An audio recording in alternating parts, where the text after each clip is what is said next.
Donc en fait, c'est une délégation de l'Association africaine de l'eau et de l'assainissement qui sont venus effectuer un benchmarking ici au Sénégal que je trouve pertinent parce que dans le sens de la coopération entre Africains, entre Sud-Sud, je pense que c'est extrêmement important parce que nous vivons les mêmes problèmes.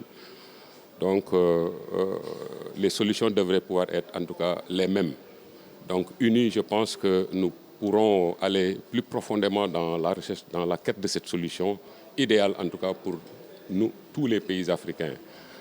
J'étais de passage juste en fait pour d'abord souhaiter à la délégation la bienvenue au Sénégal et puis leur transmettre aussi les salutations fraternelles des plus hautes autorités de l'État qui connaît la question du nationalisme africain, c'est que c'est une question qui tient à cœur, en tout cas, les plus hautes autorités.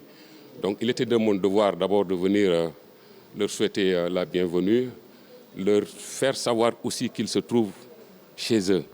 Ils sont chez eux. Et magnifier en tout cas cette dynamique d'ensemble qui consiste à voir régional, à s'élever à voir régional, à voir Afrique. Je pense que c'est extrêmement important. Et c'est ce type de rencontres qui permettent justement d'arriver à ces objectifs. Oui, l'exercice qui nous réunit ici s'inscrit dans le cadre du renforcement des capacités de ses membres en assainissement, de l'Association africaine de l'eau et de l'assainissement. Cet exercice est dénommé visite de benchmarking, Guinée, Ghana et Niger, visiter et échanger avec l'ONAS du Sénégal pour objectif de partager les bonnes pratiques et également d'adopter les meilleures pratiques à leur sein et de dégager un plan d'action in fine avant de retourner.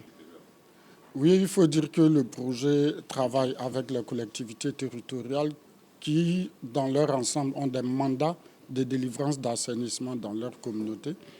Donc, c'est d'améliorer la qualité de leurs prestations auprès de leur population que nous les avons intégrées dans le programme.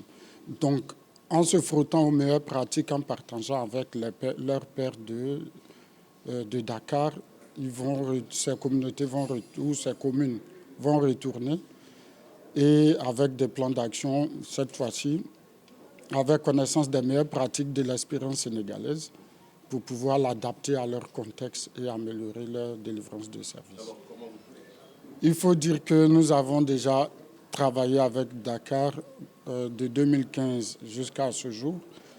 Et il y a de l'innovation, il y a de l'amélioration en termes de technologie, en termes de développement des textes réglementaires, en termes d'innovation également. Et je pense qu'il y a beaucoup de choses, Dakar a beaucoup de choses à partager. Et nous sommes, je dirais, nous restons en attente puisque ce n'est pas nous qui allons partager, ce sont les délégations, nous les laissons découvrir. Ouais. À travers les formations, il faut dire que la formation, c'est ce qui reste le plus durablement chez un individu. Et donc, avant, nous faisons les échanges sans les formations. Cette fois-ci, nous avons intégré la composante formation pour que le praticien puisse savoir pourquoi nous faisons un exercice et à quel moment. Quand nous arriverons au congrès, ça sera la célébration pour démontrer, chacun démontrera ce qu'il sait faire à l'issue de ce programme. Je vous remercie. Très bien. Alors, tout d'abord, j'aimerais encore une fois saluer cette initiative de l'Association africaine de l'eau et de l'assainissement. Je pense que le Sénégal a beaucoup à donner. Mais également beaucoup à apprendre de nos homologues des autres pays africains. Pour ce qui concerne notamment la gouvernance du secteur de l'assainissement, je pense que le modèle sénégalais a fini quand même de donner des résultats probants, que ce soit en termes de politique publique, mais également en termes de réglementation du secteur de l'assainissement. Et sous ce rapport, depuis maintenant, j'allais dire une vingtaine d'années, même un peu plus, au Sénégal, on s'appuie sur des normes pour faire la réglementation du secteur de l'assainissement et de l'environnement d'une manière générale. C'est ainsi que nous avons, ces dernières années, travaillé sur des normes pour encadrer les innovations en termes d'assainissement, notamment autonome, que ce soit les toilettes, que ce soit les infrastructures de traitement, de stockage, etc. Et en collaboration avec le ministère en charge de l'assainissement, nous avons aujourd'hui travaillé sur des projets de textes qui permettront le déploiement de solutions innovantes en termes d'assainissement, mais également qui vont nous permettre d'assurer, de garantir la qualité, mais également la sécurité des ouvrages d'assainissement qu'on appelle basiques et qu'on utilise très largement au Sénégal. Et je pense que c'est quelque chose que nos amis, nos frères des autres pays africains peuvent tirer de cette visite benchmarking.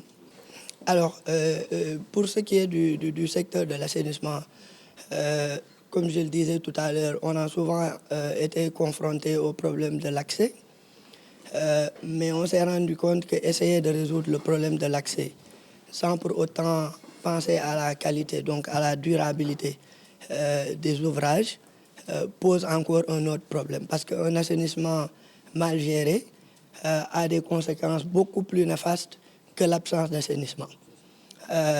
Si on prend l'exemple des toilettes où on n'a pas un bon système de transport, de stockage des déchets et de traitement, aujourd'hui, les études ont montré que cela pose beaucoup plus de problèmes que, par exemple, la défécation à l'air libre. Et donc, c'est ainsi qu'avoir des normes qui proposent des spécifications techniques de la toilette au système de transport, de stockage, au traitement, qui garantissent l'élimination des pathogènes et qui permettent de protéger l'environnement et la santé humaine, sont d'une importance cruciale. Au niveau Sénégal aussi, si wàllu yi dem si accès aux ouvrages d'assainissement, am na ay jéego yu bëri yi nga xam ne def nañ ko des na lu bëri nag mais am na ay jéego yu bëri yoo xam ne def nañ ko dinañu wax aussi stratégie yi nga xam ne moom la ñu mettre en place ak ñoom pour mën a egg si résultats yi ñuy am. Beneen bi aussi mooy am nay projets yi nga xam ne vraiment am nañu ay résultats ak ONAS. Ñaari projet yi ma si jël rek mooy projet bi nga xam ne moo mettre en place omniprocesseur bi nekk Tivaouane Peulh nga xam ne ndoxu foos yi dinañ ko mën a traité dinañ si mën a tabax sax def sax ay briques dinañ mën a sax am électricité à travers ce projet. Donc c'est pour dire que eaux usées aussi njëriñ bu mu mun a amal askan ki buñ ko réutiliser. Beneen projet bi ma wax sànq mooy projet de la baie de Hann nga xam ne jël na temps quand même yàgg na mais quand même tey am nañ ci ay jéego li ñuy xaar au finish avec ce projet mooy baie de Hann comme ni ñu ko waxee dafa am pollution bu bëri bu fi amoon ci population doon ñaxtu donc état bi jël décision avec ses partenaires ne dafay accompagner industrie yi nga xam ne ñoo nekk ci zone boobu yëpp ni leen di accompagner nag mooy industrie bu nekk dafay am unité de pré-traitement ba nga xam ne daf koy def loolu nag ay technologies yu xaw a avancé la parce que ndox yi nga xam ne mooy jóge ci yooyu ça va def ay ndox yoo xam ne dafa dangereux te il faut nga def ay technologies yoo xam ne yu xaw a xarañ pour mën a dindi danger yi nga xam ne moo fa nekk. Donc projet boobu aussi vraiment mu ngi en cours te am na évolution bu am solo si at yi am na yaakaar ne balaa yàgg industrie yi nga xam ne dinañ ñoo fi nekk dans cette zone dinañ mën a raccorder wu ONAS def traitement final bi ba au niveau de cette baie ñu mën a am ndox boo xam ne dina méngoog li nga xam ne mooy norme environnement au niveau environnemental.